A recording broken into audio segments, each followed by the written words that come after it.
Okay, very good morning again. We're back here with this week's podcast. And again, we're lucky enough to have both Philip and Christian with us again. So good morning, boys. How you doing? Good morning. Very well, thank you. Not too bad. How are you? Very good. Thank you. So this week we're going to be talking, which is a really exciting topic, I think, and certainly for the listeners that are getting used to listen to this podcast week in and week out. We're going to be talking about some upcoming games, which is kind of cool. So I'm going to dive straight in because I know the audience is waiting with bated breath to listen to this. So there's a rumor we've got a new and exciting game coming up right in time for sort of the holiday season. So can you tell us and tease a little bit about that, if you would, please? Yeah. So Evil Elf, the night before Christmas, is the next game coming out in November. So it focuses on our character Frostberries. She's she's quite a character, funnily enough. Think of the Grinch, but better looking and crazier, I guess.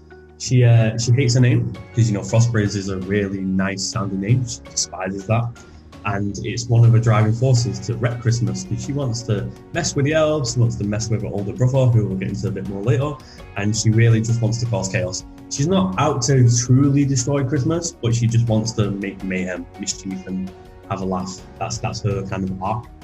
And then we have a brother who is in the game as well. He kind of leads the elf security forces. He's called Captain Blueberries.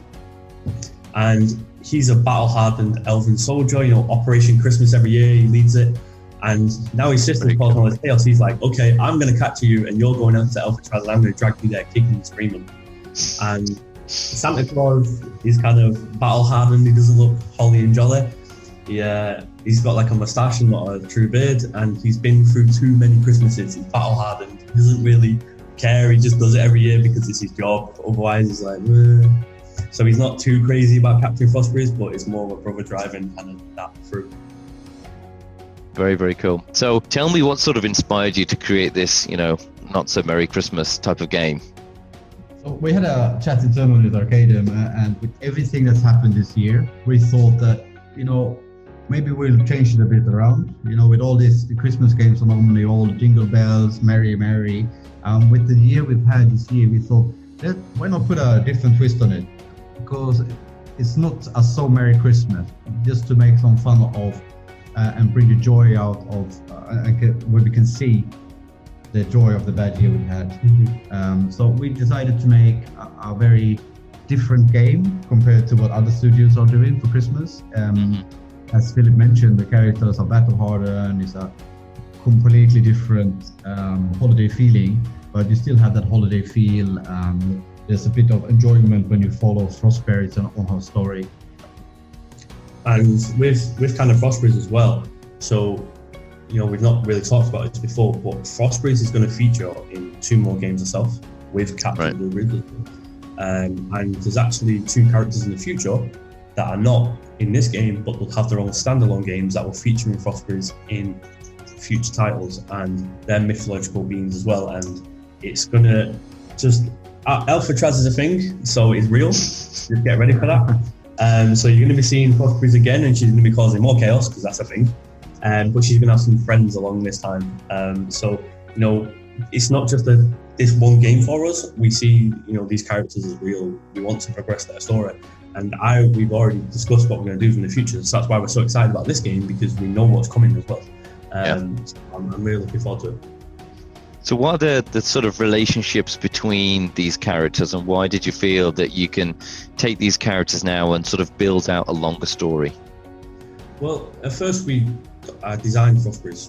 I wanted to give her a little backstory, and I was kind of like, but who's going to be tracing Frostberries? Who's going to be tracking her down? I was like, maybe her brother. He's a legend of the Elven forces. And you can see him lead them in the actual symbol in the slot. He has these 2 kind of main lieutenants behind him. And then Santa was the way I was kind of, this Santa is not going to suit holly and jolly.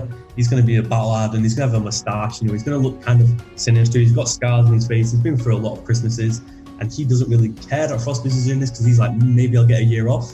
So we kind of just wanted to have that kind of jokey relationship with characters, but also the seriousness between some of them as well. And you can see in Frostberries, you can actually see the resemblance between her and Captain Blueberries. It's not an exact match, but you can see the hair and the eyes are very similar. so you can kind of see that family resemblance. We wanted to capture that, and I think that's how the story just progressed by itself. Yeah, and I think that's really cool, right? Because I suppose what a lot of our audience would like to sort of probably hear from you, especially, is, how did you sort of come about creating that type of character? What did the creation process look like? And then potentially any challenges that you have trying to design her as a character and then interlinking all these other characters into it. Kristian's laughing right now, which is hilarious because he knows how I design characters, not just for this game, all other games. And yeah, my design process is quite weird, right? Yes, I would say that to the least. Because we can be sat there having kind of like a drink with some people, or just eating food or watching TV, and I'll be like, oh, this character, yes, this was perfect. And I'll go off and design the character straight away. And it just pops into my head, and I'll just go and I'll look at reference material, and I'm like, and then they just evolve from there. They evolve from like one word sometimes into a full fleshed out character. And what you have to do is you have to really sit there and you have to visualize these characters, and you have to visualize the relationship, and then the aesthetic comes afterwards, and then the personality comes in with the aesthetics, and then the game itself will kind of influence that at the end with the mechanics. And it's a factor of all them, but I can get ideas from just random things. So it's not sitting there and forcing myself to design these characters. I kind of just sit down thinking about it, and it'll just come naturally. And I'm not trying to be arrogant when I say that. I really enjoy what I do. So I feel like with these characters as well, I feel a personal connection with all of them, because I sit there and I design them for hours, and the story behind them in the background. And that's why I love the characters so much, because I get to then see them come to life. And then we can see the story out from them. It's even more prevalent in kind of the Neon Samurai game series. So Kara and Paradox, as we mentioned before, will return, and they've got like a full story arc together, and they will progress. Other characters will come in, and you'll see their universe expand. And I think that's a big thing to do, because it makes you want to make these games more, improve these characters, and it just gets better from there.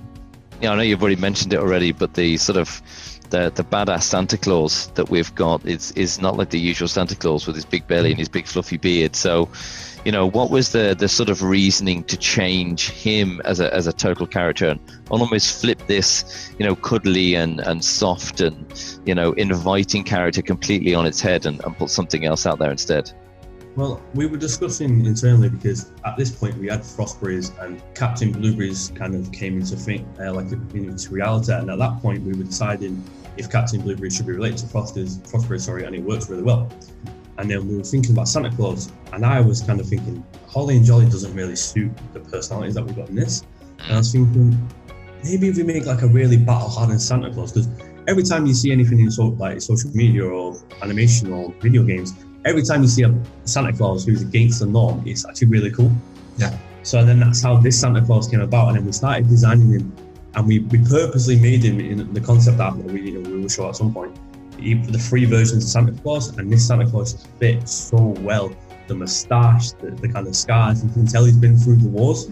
And we call it Christmas a war. For him, it must be a war. Operation Christmas is a war every year, because he has to do so much things.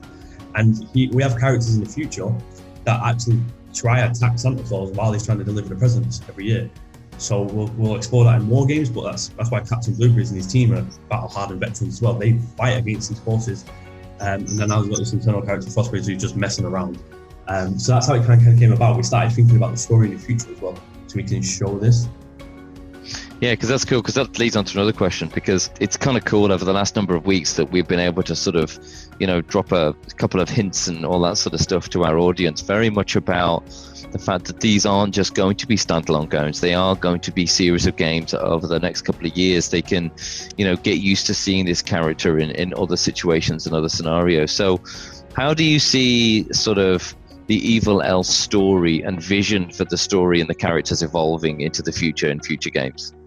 If you'd have asked me 3 months ago, I'd have kind of been telling you what we see for the future.